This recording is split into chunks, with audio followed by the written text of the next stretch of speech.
My dear brother and sister, welcome to my channel प्रचार यात्रा। आपको मैं फिर से अपनी प्रचार यात्रा चैनल में आप सभी का स्वागत करता हूं। मेरे मित्रों, मैं आशा करता हूं कि आप सभी अच्छे होंगे, प्रभु में आनंदित होंगे। तो आज हम फिर से सीखेंगे एक नया वचन, एक नए विषय के साथ। जो विषय है, क्या मसीही लोग शराब पी सकते हैं? क्या बाइबल में शराब पीना मना है? क्या मसीह थोड़ा थोड़ा करके भी शराब पी सकते हैं? बाइबल में शराब पीना क्या पाप है? तो इन सभी प्रश्नों का जवाब आपको इस वीडियो में मिलेगा। मेरे मित्रों, हम जानते हैं कि हमारा जो वीडियो है वो थोड़ा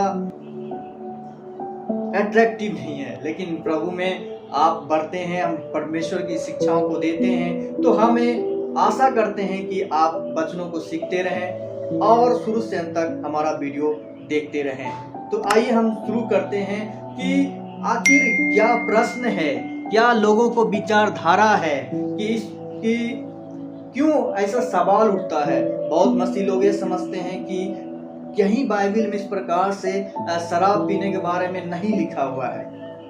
हम सब जानते हैं कि वचन में को समझना परमेश्वर की इच्छा पर निर्भर करता है, पवित्र आत्मा की अगुवाई करता है। इसलिए हम सीखते हैं। पहले ये समझने का प्रयास करेंगे कि दाख मधु, दाख रस और मदिरा ये सब क्या है, किस प्रकार से। बाद हम बाइबल में पुराना नियम में से बात करेंगे, फिर नया नियम में बात करेंगे कि क्या इसके बारे में परमेश्वर अपने वचनों में लिखता है।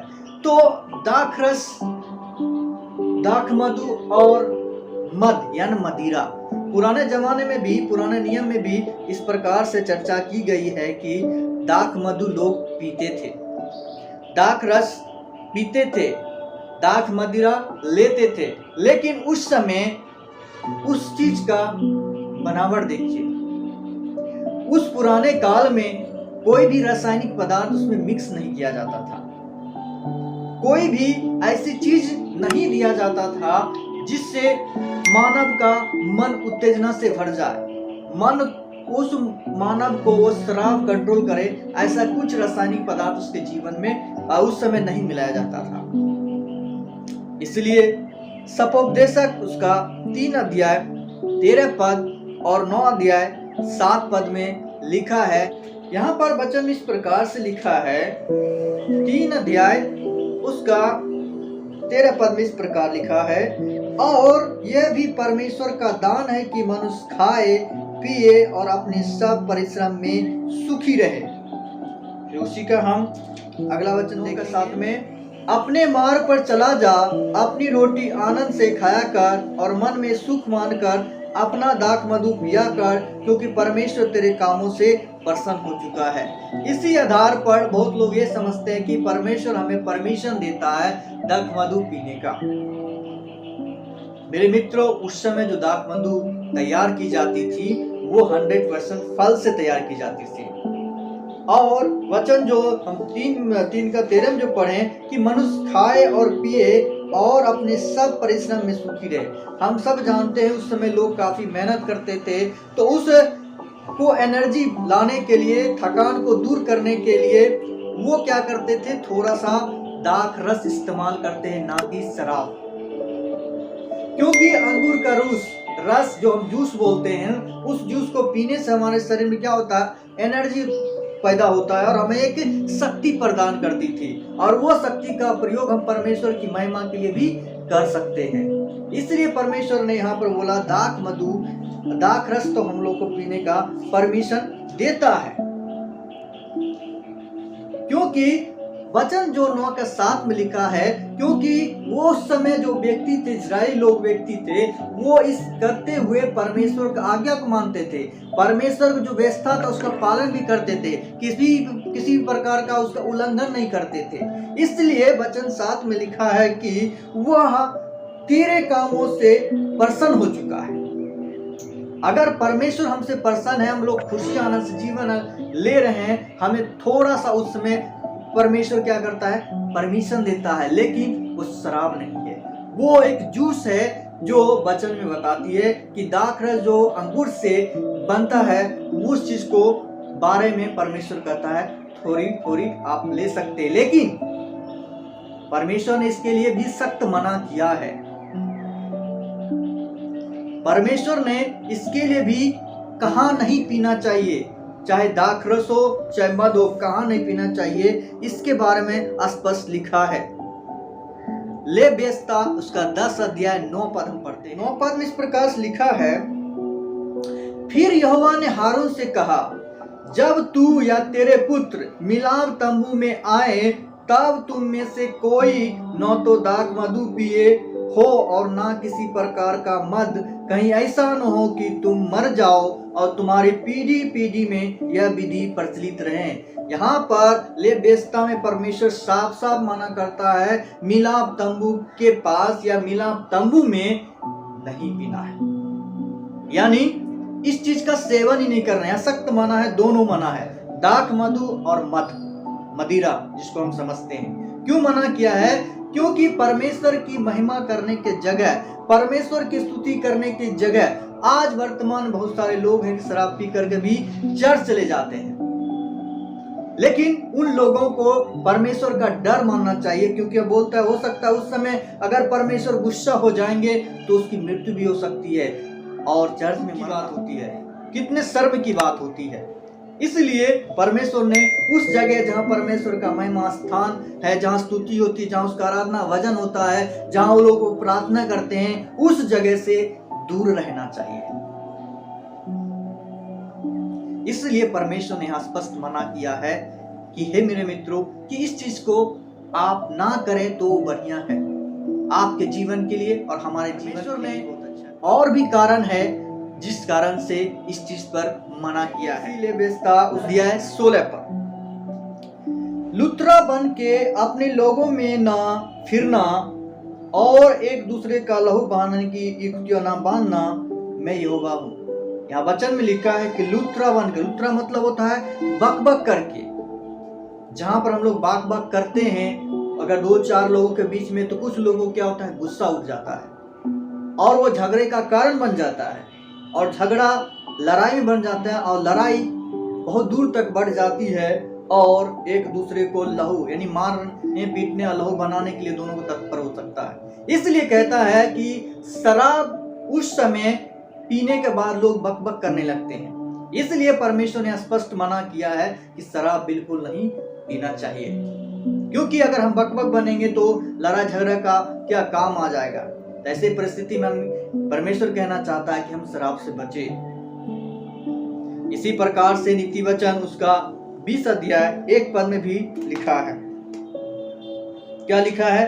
दाख मधु ठट्ठा करने वाला और मदिरा हल्ला मचाने वाली है, जो कोई उसके कारण चुप करता है वह बुद्धिमान नहीं है। पहले परमेश्वर नीति वचन में लिखता है, जो परमेश्वर का दास सुलेमान है, कि दाख मधु जब हम पीते हैं तो ठट्ठा करने, लोग हमारी हंसी करने वाले बन जाते हैं कि वो देखो शराब पीकर इधर उधर गिर जाते हैं, ना जगह सही ठिकाना है, ना उसको बुद्धि ज्ञान रहती है, ना उसकी कोई समझ रहती, बिल्कुल क्या हो जाता है मूर्ख बनकर के अपने जीवन को जीते हैं। इसलिए वो ठट्ठा के पात्र बन जाते हैं। और कुछ हम लोग को देखते हैं कि जब वो शराब अधिक पी लेते हैं तो बहुत हल्ला, जोर जोर से हल्ला करते हैं, ऐसा लगता है कि वो उसके घर में झगड़ा हो रहा है, उसके घर में मारपीट हो रहा है। उससे वजह से आसपास के लोग के जीवन में भी अशांति का कारण बन जाता है, उसके जीवन में वो शांति चली जाती है। इस कारण से लोग कुरकुराने लगते हैं। ऐसी परिस्थिति में परमेश्वर क्या कहता है कि बिल्कुल इस चीज से दूर रहें और बचें। यहाँ पर परमेश्वर के वचन में इस प्रकार लिखा है, कौन कहता है हाय, कौन कहता है हाय हाय, कौन झगड़े रगड़े में फंसता है, कौन बकबक करता है, किसके कारण घाव होते हैं और किसकी आंखें लाल हो जाती है। नीति वचन स्पष्ट लिखा है कि कौन कौन है, कौन कहता हाय। जो शराब पीने वाले व्यक्ति होते हैं उनके जीवन में हाय हाय लगा, मेरे पास ये कमी है, वो कमी है, उनके पास सुख शांति नहीं होता है, उसके घर में पर्याप्त भोजन नहीं होते हैं, गरीबी उनके जीवन में प्रवेश कर जाती है, और उनके परिवार, उनके बच्चे, उनके जो घर परिवार वो भी दुखित हो जाते हैं। इसलिए उसके लोगों को लिए बोलता है, उसके लिए तो हाय हाय करते हैं। और हम देखते हैं उसके वजह से क्या होता है कि आज वर्तमान समय में गांव शहरों में देखते हैं कि उस शराब पीने के बारे में आपस में अपने पड़ोसियों के साथ झगड़ा हो जाता है। आपस में वो झगड़े में फंस जाते हैं, एक दूसरे की मारपीट होने जाते हैं और एक दूसरे क्या कहता है खून भी निकाल देते हैं, चोट लगती है, हॉस्पिटल जाते हैं। ऐसे परिस्थिति में कहता है वो कारण कुछ भी कारण ना हो तो झगड़े उत्पन्न हो जाते हैं और एक दूसरे को खून बहाने के लिए तत्पर होते हैं। इसलिए परमेश्वर ने इस चीज के लिए भी मना किया है कि आप अगर ना पिए खाएं, इस चीज से बचे रहें तो काफी अच्छा है। क्योंकि आगे वचन नीति वचन 23 अध्याय 32 में लिखा है कि वो जो शराब पीने वाला व्यक्ति जब उसकी आंखें जो काफी हद तक वो शराब पी लेता है तो वो सर्प जो सबसे क्रेज सांप है, जो जहरीला है, विषैला है, उसके अनुसार उसका जीवन हो जाता है और उसका एक ही काम होता है हमेशा झगड़ा करना, हमेशा मारपीट करना, लोगों को गाली देना। ऐसी परिस्थिति में परमेश्वर बोलता है वो व्यक्ति सर्प समान होता है। इसलिए शराब पीने से परमेश्वर ने क्या क्या मना किया है कि हमारा जीवन ऐसा ना हो। ये थी पुराने नियम की बातें जहां परमेश्वर कहना चाहता है शराब का क्या प्रतिफल होगा। तो आइए नया नियम में हम बात करते हैं। नया नियम में बहुत मसीह लोग सोचते हैं कि प्रभु ने भी तो पानी को दाखरस बनाया जब वो एक विवाह भोज में गया, जैसा कि यूहन्ना उसका 2 अध्याय 1 से 10 में वर्णन किया है। बहुत लोग मसीह मानते हैं कि प्रभु दाखरस को प्रमोट कर रहा है, शराब को प्रमोट कर रहा है। मेरे प्रिय भाई, ऐसा ही बात नहीं है, क्योंकि हम जानते हैं यहूदी परंपरा के अनुसार जो उस विवाह का माल है, जो उस समय उनके जो अतिथि आने वाले थे उनका स्वागत करने का एक तरीका था, एक रीति रिवाज था कि वो अंगूर का रस दे, ना कि शराब।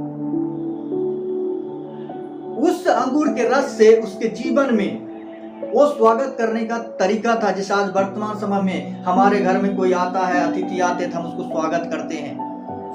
हम उसको क्या करते हैं, विशेष करके गर्मी के मौसम हो तो हम कोल्ड ड्रिंक्स दे वगैरह उनको प्रोवाइड करते हैं। ठंडी के मौसम में हमें कॉफी और चाय उनको जीवन में देते हैं। हम मिठाइयाँ तरह तरह के लाते हैं। तो ये उसको स्वागत करने का तरीका था उस समय, जैसा कि हम लोग आज अपने अतिथियों का स्वागत करते हैं।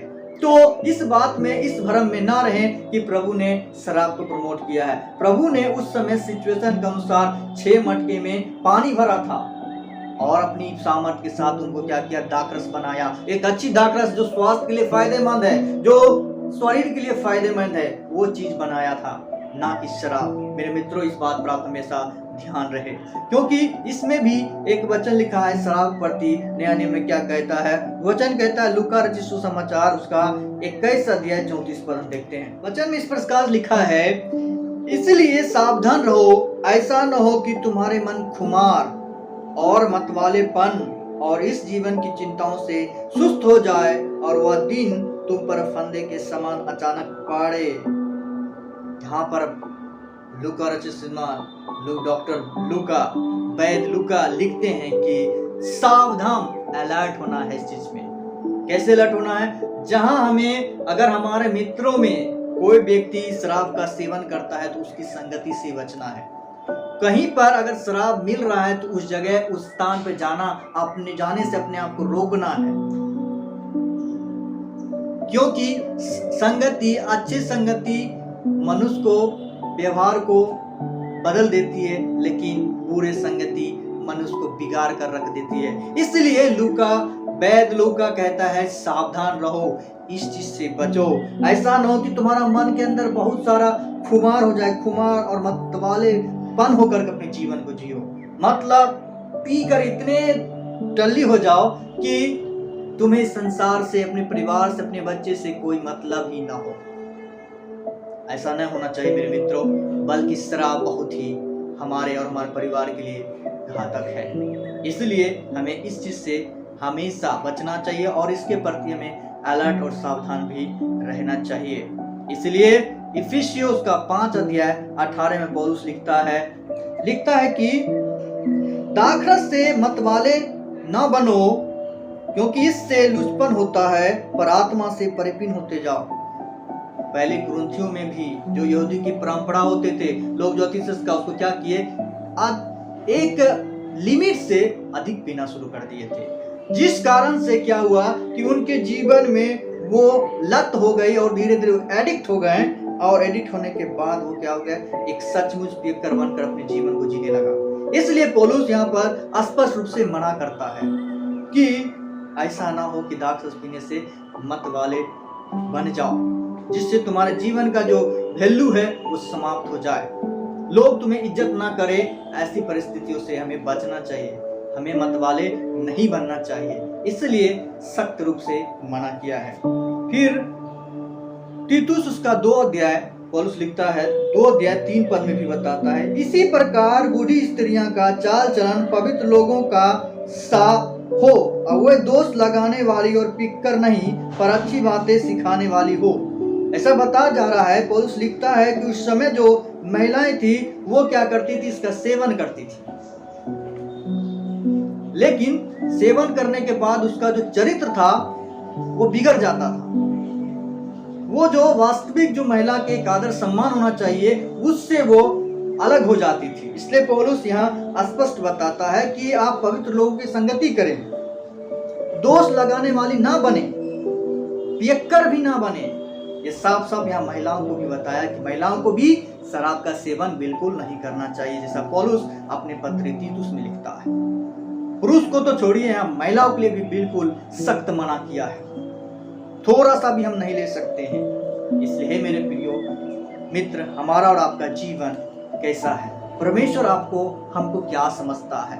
तो पहली कुरिन्थियों उसका 6 अध्याय 19 पद में हम जब पढ़ते हैं तो यहाँ पर परमेश्वर ने हमें क्या समझते हैं। पहली कुरिन्थियों उसका 6 अध्याय 19 पद में लिखा है, क्या तुम नहीं जानते कि तुम्हारी देह पवित्र आत्मा का मंदिर है, जो तुम में बसा हुआ है और तुम्हें परमेश्वर की ओर से मिला है, और तुम अपने नहीं हो। फिर उसी कुरिन्थी का 3 अध्याय 17 पद हम देखते हैं, यहाँ पर लिखा है, यदि कोई परमेश्वर के मंदिर को नष्ट करेगा तो परमेश्वर उसे नष्ट करेगा, क्योंकि परमेश्वर का मंदिर पवित्र है और वह तुम हो।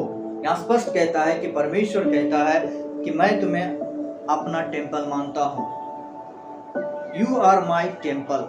मतलब हम परमेश्वर के मंदिर हैं। इस मंदिर में हम किसी भी प्रकार का दूषित और वैध पदार्थ का इस्तेमाल बिल्कुल ना करें, क्योंकि परमेश्वर हम में और आपके जीवन में वास करना चाहता है। क्योंकि वचन में कहता है कि हमारा जो जीवन है वो कैसा है, हमारा जीवन एक सेविकाई का जीवन है, एक मसीही का जीवन है, एक अच्छे चाल चलन आचरण का जीवन है।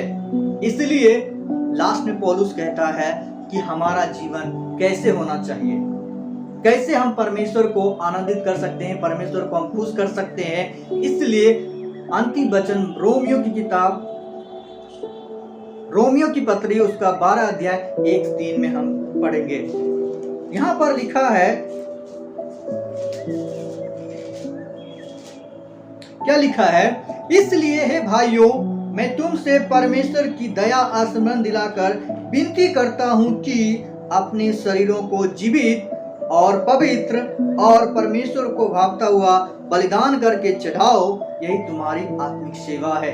परमेश्वर केवल यही चाहता है कि तुम अगर हमारे मंदिर बनकर जीना चाहते हो, तुम हमारे पवित्र मंदिर बन के रहना चाहते हो, तो तुम ये कार्य करो। पौलुस यहाँ अपने उस कलीसिया की मंडलियों को, उस मसीह विश्वासियों को बोलता है, याद रखो, मैं तुम्हें फिर से बता रहा हूँ, स्मरण दिला रहा हूँ इस बात को, अपने शरीर को जीवित, मतलब इस शरीर में आपको शराब प्रवेश नहीं करना है, पवित्र, बिल्कुल शराब नहीं पीना है, और परमेश्वर को भावता हुआ बलिदान चढ़ाओ। अपने शरीर को पवित्र और शुद्ध करके परमेश्वर के मिलाप तंबू के सामने, परमेश्वर की कलीसिया में प्रवेश करें, परमेश्वर की महिमा करें, परमेश्वर स्तुति आराधना करें। परमेश्वर तो यही चाहता है कि आप इस चीज का, यदि हम मसीह लोग इस चीज से शराब का सेवन करेंगे तो कभी भी हम परमेश्वर का मंदिर बन नहीं सकते हैं, हम कभी भी अपनी कलीसिया की उन्नति नहीं कर सकते हैं, कभी भी हमारा जीवन आचरण पवित्र नहीं हो सकता है। मेरे मित्रों, आज के वचन में हम यही सीखते हैं कि शराब खास करके बाइबल इस चीज से मना करती है। क्यों मना करती है, इस बात को आपने सीखा होगा। यदि हमारे वीडियो पसंद आए तो उसे लाइक करें और शेयर करें और सब्सक्राइब करें। प्रभु आप सबको आशीष